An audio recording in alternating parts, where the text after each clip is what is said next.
آج کل کا جو برائلر مرغی ہے وہ کھانا حلال ہے یا حرام؟ جی نوید بھائی کیا ارشاد فرمائیں گے؟ کافی اس حوالے سے باتیں گشت کر رہی ہیں اس مرغی کے حوالے سے.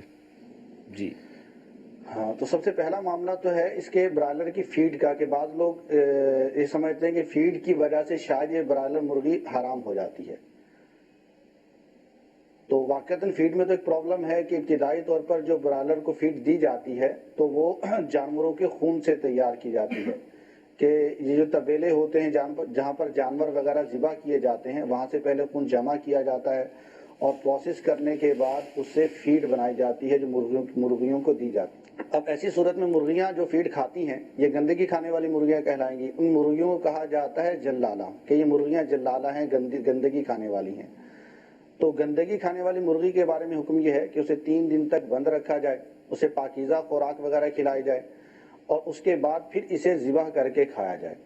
اگر اس سے پہلے اگر اس مرغی کو کھا لیا گیا تو یہ کراہت تنزیہی ہے، حرام نہیں ہے، سوائے اس کے کہ گندگی کھانے کی وجہ سے اس کے گوشت میں بو آ جائے. اگر گندگی کھانے کی وجہ سے ان کے گوشت کے اندر بو پیدا ہو جائے تو پھر ایسی صورت میں ان کا کھانا مکروہ تحریمی ہے. تو جب تک ان کے گوشت کے اندر سے بو زائل نہ ہو جائے ان کو نہیں کھا سکتے. برائلر مرغی پر غور کریں اس کے پروسیس کے اوپر، تو وہ 3 دن والا پروسیس بھی پورا ہو جاتا ہے، کیونکہ جو خون سے فیڈ بنتی ہے یہ پروسیس کے ذریعے بنتی ہے، یہ بہت مہنگی ہوتی ہے. یہ ابتدائی طور پر مرغیوں کو دی جاتی ہے تیزی سے بڑھنے کے لیے، تیزی سے گرو کرنے کے لیے.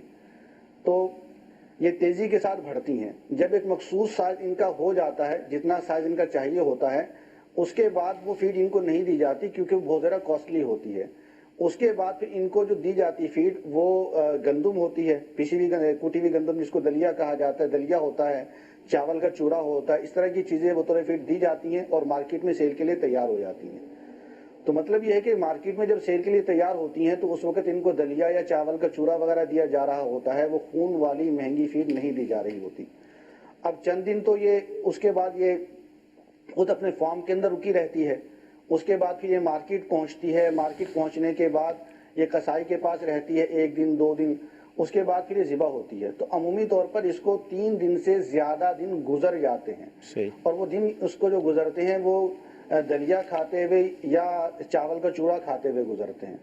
پھر اگر یہ دن نہ بھی گزرے تو اس میں زیادہ سے زیادہ کراہت تنزیہی کا حکم ہوگا، اس کو حرام قرار نہیں دیا جا سکتا.